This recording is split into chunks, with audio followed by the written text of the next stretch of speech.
Hi everyone! Today I decided to throw together a quick online game store using React.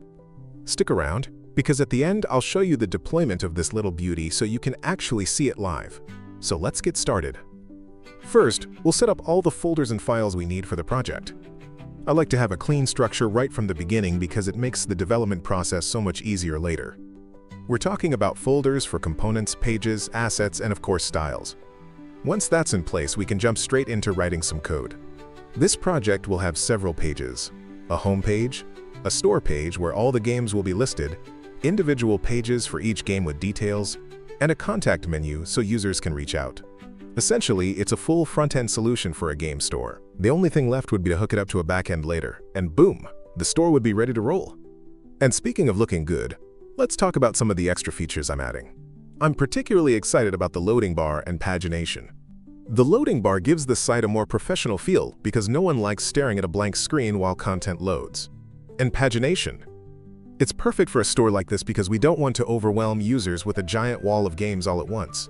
Instead, we'll split them into nice, manageable pages. One thing I love about React is how reusable components make the whole process so much smoother. For example, the game card component can be used everywhere, on the home page, in the store, or even in a recommended games section at the bottom of a game detail page.